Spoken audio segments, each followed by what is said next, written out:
Sadhu, sadhu, sadhu. Namo tassa bhagavato arahato samma sambuddhassa. Namo tassa bhagavato arahato samma sambuddhassa. Namo tassa bhagavato arahato samma sambuddhassa. Homage to the Blessed One, the Worthy One, the Supremely Enlightened One. Sadhu, sadhu, sadhu. Homage to our teacher, most venerable Pinjak Takusan Mahanse. Sadhu, sadhu, sadhu. Dear Dhamma friends, last week we discussed about how someone can collect good karma or good merit. We discussed Dana, Sila, Bhavana. Dana means practicing generosity. Sila means virtues, right? And Bhavana is meditation. So in that we discussed Sutta, Velama Sutta as a Velam Brahmin, how he gave that dana. Now today we are going to discuss the another important thing, that importance of practicing precepts, becoming virtuous. Okay, so this is the sutta actually Buddha explained to their relatives. Buddha is from Sakyan clan, right? Sakyan clan, and this is the sutta in Anguttara Nikaya and the book of 10. So 10 factors. So Buddha explained this sutta to their relatives. They came and met Buddha. Then they asked the Buddha. Buddha asked them, "Do you observe 8 precepts now?" Right? We know that we discussed 5 precepts. So the 5 precepts are: abstain from killing, abstain from stealing, abstain from engaging in sexual misconduct, abstain from lying, and abstain from taking intoxicating drinks and drugs. Okay, so this is about 8 precepts. We discussed that one, that another way that you can increase that your precepts. Another one can observe precepts if they like, in addition to 5 precepts. That the third precept, he is following celibate life. Okay, so it is more good karma he is collecting. Even that, even once a week, you observe third precept, abstain from celibacy. So there's another way. Another also that next level is observing Ajiva Attamaka Sila.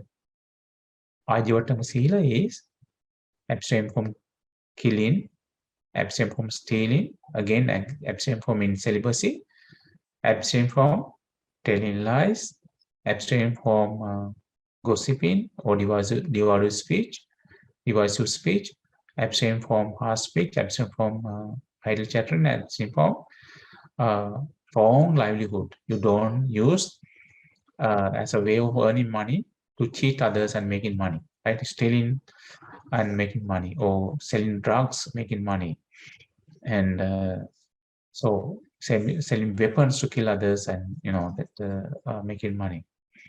So this is the Ajivattama Sila. Now 8 precepts in a couple of opposite Sila. Usually that people observe opposite Sila on full moon day. Every month we have full moon day. That is called Posata. But however, in here that we cannot do that in Sri Lanka. That is public holiday. Everybody can go to monasteries. They can observe it, precepts, right? So this is usually that it's a working day, but still we follow conduct that online, who post the day, right? So every month, observing 8 precepts. So what are the observing 8 precepts, right? So of early morning, you observe its precepts. What are the precepts? You are imitating enlightened monks, right? You are trying to get the idea that what enlightened monks were doing. Okay, there's a question here. So I will answer this question because maybe he or she got this idea. I have questions, so it is more spiritual and beneficial to remain single and not get married because by being single it leads to non-attachment. Or does the Buddha encourage marriage to open the heart and experience new things in itself? Okay. What do you think? Buddha encourages marriages or discourages? It's okay to marry because even Visakha, that she became Sotapanna, first level of entry, stream entrant. She became a stream entrant at the age of 7.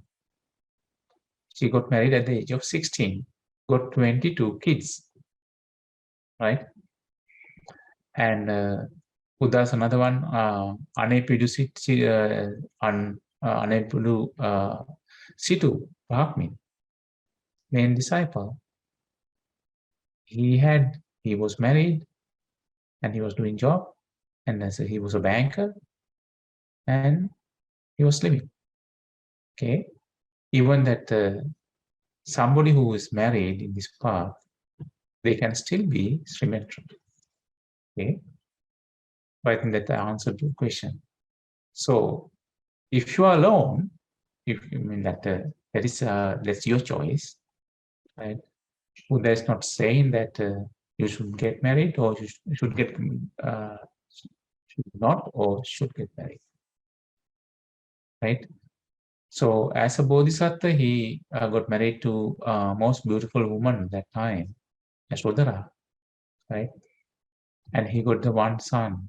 And after that, he wanted to find out the solution for the people getting older, getting sick, and they have to say goodbye to their loved ones. He wanted to find out the solution for this one. He left household life. He became an ascetic. He found, and all of their families, their father, mother, the stepmother, and wife, and his son, and all of them, their relatives, got the benefit of that. Now today our sutta is because he is advising some other his relatives about the precepts. Okay, I will come back again. If you want to discuss that one, we can discuss later as well. And okay, so now 8 precepts: abstain from killing, abstain from stealing, abstain from in celibacy, abstain from lying, abstain from taking intoxicating drinks and drugs, abstain from eating at improper times, abstain from dancing, singing, music, shows, wearing garlands and beautifying with cosmetics.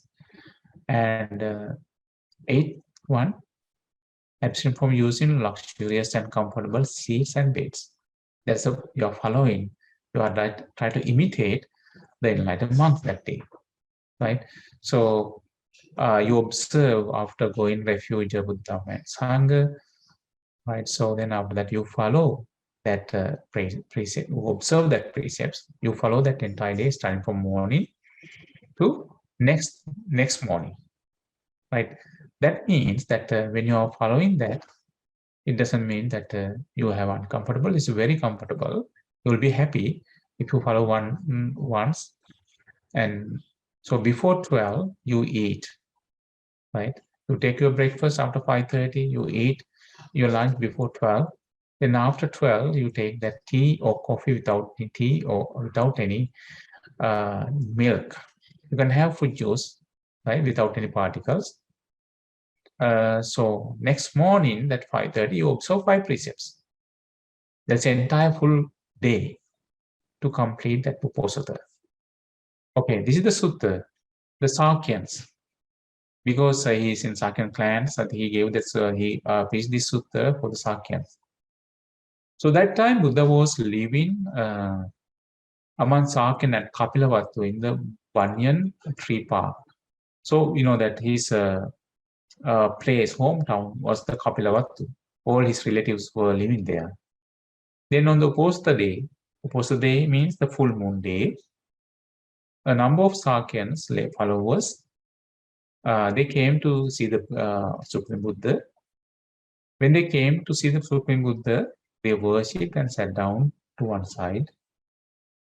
Then the wizard one asked them, okay, Sakyans, do you observe Uposatha on Uposatha days, right?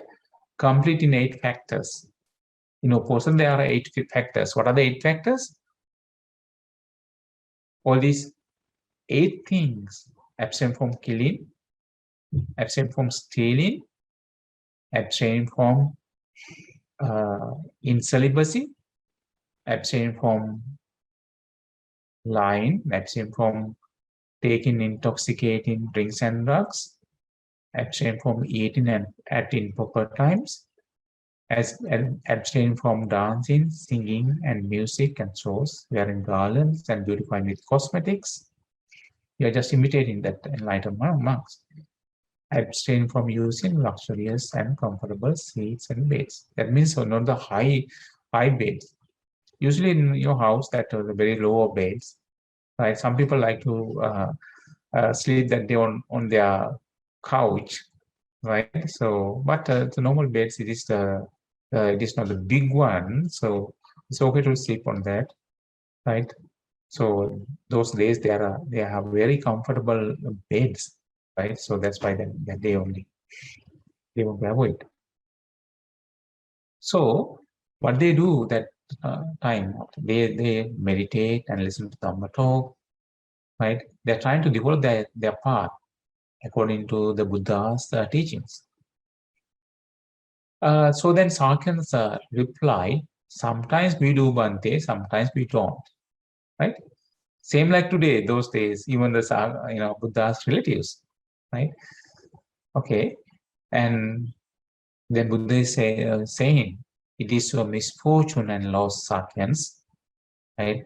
When life is endangered by sorrow and death, this life is endangered by sorrow and death because we understand that death, right? So we are experiencing sorrow. That means our loved ones are saying goodbye to us. They may die. We have to experience the things we don't like, right? So we are getting older, and that is also the sorrowful things. And you will lose your control of the body, and you will get the sickness and different kind of sickness. And sometimes you don't want to uh, get older, but you cannot control. You don't want to say goodbye to your loved ones, but loved ones are dying, right? This is called sorrow, right? In our lives. Okay, so and sometimes your loved one is going away from you, right? Your sons and daughters, and you want to keep them close to you, your father, mother close to you, relatives close to, but they don't listen. It is usually everything is sorrow, right? So having this one, right? When life is endangered by sorrow and death, you observe Posatha completing 8 factors only sometimes, and sometimes you don't. So what do you think, Sakyans? And Buddha is trying to give some similes and explain. Okay, suppose there was a man here who, without doing anything unwholesome, but he is not doing any unwholesome. He is living right, the right livelihood. Would earn half a kahapana daily for his work, right? And that half a kahapana is that very expensive. Those days, the kahapana is both the money. For example, if you want to get some idea, maybe that you can consider like $500 per day. Is it a big money? $500 per day? Yes, the big money, right? Okay. Then they said, yes, Bhante. What do you think, Sakyan? Sakyan, suppose there was a man here who, without doing anything unwholesome, would earn a kahapana daily for his work. Would that suffix for calling him a clever and enterprising man? Yes, Bhante. Think about that these days, like $1,000 per day, right? So, and $1,000 per day, per week, 5,000. If, for example, Saturday, Sunday doesn't work, right? 5,000. They said, yes, Bhante. What do you think, Sakyans? Now, Buddha is increasing that one. Suppose there was a man here who, without doing anything unwholesome, would earn 2 kahapana, 3 kahapana, 4, 5, 6, 7, 8, 9, 10, 20, 30, 40, 50 kahapana daily for his work, right? 50, $100,000, right? For example, so if he then one kahapana, like for example, $1,000, right? So $2,000, $4,000, right? $5,000, $6,000, $50,000, right, per day. So what do you think? Daily for his work. Would that suffix for calling him a clever and enterprising man? It's a clever man. There are some people like this, right? They are earning for per day $50,000. Yes, Bhante. What do you think, Sarkans? If he earns 100 or 1,000 kapana day after day, deposits whatever he gains, and has a lifespan of 100 years, living 100 years. How long he is going to live? 100 years. But every day he is earning 1,000 kahapana, right? Maybe $100,000. Okay. So, and what happened? Living 100 years, would he acquire a great mass of wealth? He has a great mass of a lot of money. Okay. Just one thing. Then Buddha is asking, what do you think, Sakyans? On account of this wealth, because of his wealth, by reason of his wealth, would that man experience exclusively happiness for one night and one day, or half a night, or half a day? Then Sakyan said, no, Bhante. Buddha asked, why not? Because sensual pleasures are impermanent, empty, false, and deceptive. They are tricking us, right? So this is the sensual pleasure. And actually, sensual pleasure, there's a pleasure. That is the attachment there. But there's a danger. But the danger, those are going to be impermanent, right? So cannot keep that pleasure forever. Okay. Then Buddha is explaining, however, Sakyans, my disciple who dwells heedful. Heedful means that he is not negligent, right? So it is something like that. Buddha explained one of the simile. So somebody who got fire to his head, what he is going to find? He's not going to think about any sensual desire or anything. He's trying to find out some water to, put it off. If there's any, fire on his cloth, he's trying to find out some way to stop it. So same way that he is not negligent. He is trying to, he's want to understand what is happening. Would they explain that the same way you use that, right? So same way as a person who had a fire on his head, trying to find out put it off, some water, try to find out to do the good things. And ardent, you put your effort to overcome unwholesome things and develop wholesome things in your life, right? And resolute. So You give up your life and your body. You're following that wholesome path, right? And for 10 years, practicing as I instructed him. So Buddha is saying that if somebody is following just 10 years, as Buddha said, might experience exclusively happiness for 100 years. So he will experience, by practicing 10 years, he will experience 100 years, right? Or 10,000 years, he will experience happiness. 100,000 years and 10 million years. Because after his death, he will be born into good destination and he will live that 2 million years. Because when you compare the heavenly world, the first heavenly world, their one day, our one day is equal to their 50 years, right? So, and he might be once returner, or one. This is the second stage you can achieve. He will be born only once into this world, and he will be enlightened. Or non-returner, they don't come to this world. They will be born into. I'm talking about non-returners. We are going to learn all these things, non-returners, that in detail. They won't be coming to this world.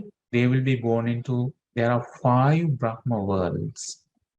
We call pure abodes. They will be born into that world, and they will be enlightened, achieve enlightenment in this world. And for surely a stream enterer or stream entrant is going to be stream entrant for sure. Right? This is the first level. Okay. Now Buddha is saying that let alone 10 years Sakyans, my disciple would dwell heedful, ardent, and resolute for 9 years. He's reducing the years. 8 years, 7 years, 6 years, 5 years, 4 years, 3 years, 2 years, 1 year, right? Practicing as I instructed him, might experience exclusive happiness for 100 years, 10,000 years, 100,000 years, 10 million years, and he might be once returner, non-returner, or surely stream enterer. Okay. Now, Buddha asking question that he brought down the practicing time to 1 year. Now Buddha is saying, let alone 1 year, Sakyans, my disciple would dwells heedful. Heedful is not negligent, is try to put that all the practice into his life, ardent, is put his effort and energy to develop wholesome qualities and remove unwholesome qualities, and resolute 10 months and resolute for 10 months, because practicing and as I instructed him might experience exclusively happiness for 100 years, 10,000 years, 100,000 years, and 10 million years, and he might be once returner, non-returner, or surely stream enterer. Somebody who started this path, they will continue as per Buddha's advice, and they will be living longer, happily.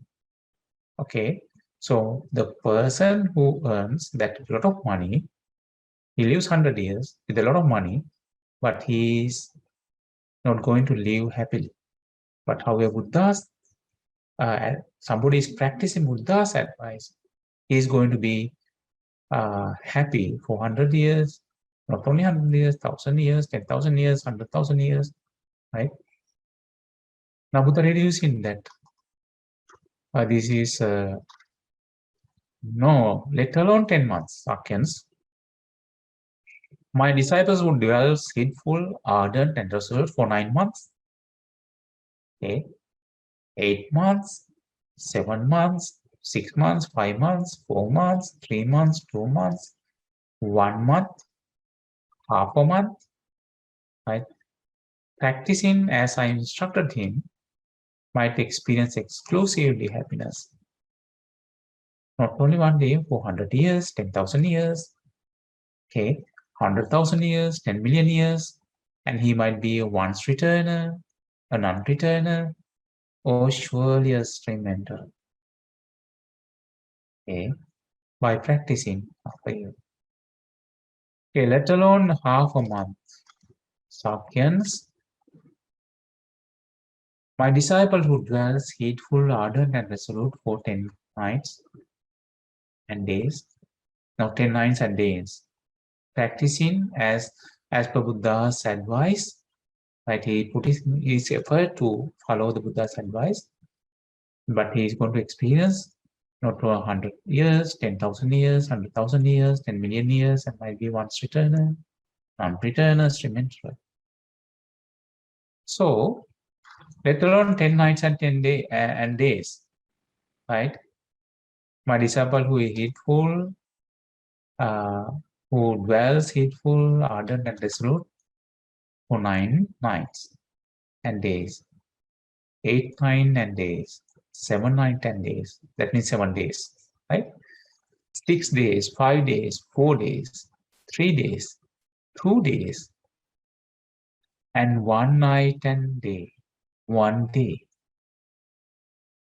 Just only 1 day, right? Just only 1 day. Practicing as I instructed him, might experience exclusively happiness for 100 years, by 10,000 years, 100,000 years, and 10 million years. And he might be a once returner, a non-returner, or surely a stream enterer. Even 1 day practicing as per Buddha's advice, right? So if your misfortune and loss happens when life is endangered by sorrow and death, you observe Uposatha complete in 8 factors only sometimes, but sometimes you don't. So now think about that. Okay, if we say, okay, please come this day, observe Uposatha, and 1 day we are going to give you $10 million per day. What will happen? We cannot even find out the space here, right? So people will come. But by observing just 8 precepts 1 day, you are earning good karma, and you are going to earn the good karma to be happy 100 years, 1,000 years, right? 100,000 years, 10,000 years, 100,000 years, and 10 million years. And surely you will be stream entrant and might be once returner or non-returner, right? So, and what is the importance of that being all these levels, achieving that one? Because all our lives are not guaranteed. We will not be born into bad destination. And if we were not stream entered, that is the danger with our life, right? So what are the bad destination? Hell, animal world, ghost world, asura world. The danger of that one, there's a possibility we will be born into bad destination, right? So if one being be born into bad destination, there's no escape. Again, that there's no way to collect the good karma, right? Fortunately, we are in a good destination, human world. So that's why it's important to be stream enterer or stream enterer by observing the precepts. That's why Buddha is explaining that to his relatives. Okay, it is your misfortune and loss sakyans when life is endangered by sorrow and death. You observe the course of the complete in 8 factors only sometimes, and sometimes you don't. Okay. All right. After that, what do you think the response after listening to this one? Because he came from 10 years to 1 year, from 1 year to 10 months, from 10 months to 1 month and half a month. Then, so then he came to Right? 10 days, 7 days, 8 days, 7 days, like that's only one day. Okay? Observing one day, uposatha, just only one day. So this is Buddha. It is important to understand Buddha's word. When Buddha said this would be happening this way, this will be happening this way, it won't happen other way. There's a knowledge of the Buddha. That's why he proclaimed to the world, he is the Buddha, right? Understanding all these things. If somebody is doing this way, he is going to experience this one, right? It is going to be happen that way, right? By understanding entire things in this world, he proclaimed to the world without any fear that nobody came to people came to challenge him, but nobody could show him that Buddha was wrong. So this is the benefit of that. By observing, even that by practicing 5 precepts, because Buddha explained everyone to practice 5 precepts all the time. To explain that the benefit of that. If somebody is practicing 5 precepts, that time, so he can he will be living happily because he doesn't have to be afraid of because I kill that one, they will come and kill me. Or I stole that one, so there's a police or security department will come and call me. I engage sexual misconduct, so their wife or husband, that their married wife or husband, and come and kill me. I lied, so I'll get caught. Or I have taken intoxicating drinks and drugs, so I some people, they do very bad things when they drunk. But he is living happily, the first things. And even good name will spread in the society. Even any place, because the Buddha explained, any place he can go without any fear to see that in these days, like prime ministers or any society, right? So he doesn't have to be afraid of anything by practicing 5 precepts. Even that intelligent people, that wise people, I appreciate that this person is following 5 precepts, right? He's doing good things. Now, Buddha bringing us to do more precepts by collecting most great karma, just even one day, right? So, after saying this one, this was their answer. Their relatives, they said they were busy, so we could do that same like us, right? So one time, most of people like that. So from today on, because they do observe the one time, that after that they forgot about that. From today on, one day we will observe the Uposatha completing 8 factors. They agreed to follow because they understood, right? So the importance of following even one day, right? So Buddha is not saying that okay, entire life you have to follow that 8 precepts. There's a minimum level, just only one time. But we encourage you to practice at least once a month, right? So this is the sutta, and this is the Sakyan Sutta, that it is Anguttara Nikaya 10 sutta. Okay, let us share the merit. Today we collected lots of good karma by learning Buddha's teachings, and we practice meditation, and we collected lots of good karma, and let us share the merit with all the devas, from Earth Deva to Agnikara Devas, our friendly devas, and may all of the devas be fortunate to understand 4 noble truths in this Gautam Buddha's dispensation. Sadhu, sadhu, sadhu. May our teacher, Pindat Lokusan Mahanse, all the monks around the world, all the nuns around the world, rejoice in this merit. May all of them be fortunate to understand 4 noble truths in this Gautam Buddha's dispensation. Sadhu, sadhu, sadhu. May all of you and all of your family members, all of your siblings and all of your children and our parents rejoice in this merit. May all of you have long life, be happy, be healthy, be peaceful. May all the fortune come your way by the power of Buddha, Dhamma and Sangha, by the power of merit we collected today. May all of you have well-being. May all of you be fortunate to understand Four Noble Truths in this Gautam Buddha's dispensation. Sadhu, sadhu, sadhu. May all of our departed relatives rejoice in this merit. May all of them have good food, good shelter, good medicine, good clothing. May all of them be fortunate to understand Four Noble Truths in this Gautam Buddha's dispensation. Sadhu, sadhu, sadhu. Bhante's chanting verses of blessing, everybody worship. Abhivadana Silis Nityam Vandapachayino Chattaro Dhamma Vadanti Ayuvanno Sukham Balang Ayurarogya Sampatti Sangha Sampatti Mevacha Ato Nibbana Sampatti Minate Samijatu. May the triple gem bless you all. There one Saranai, Namo Buddhaya.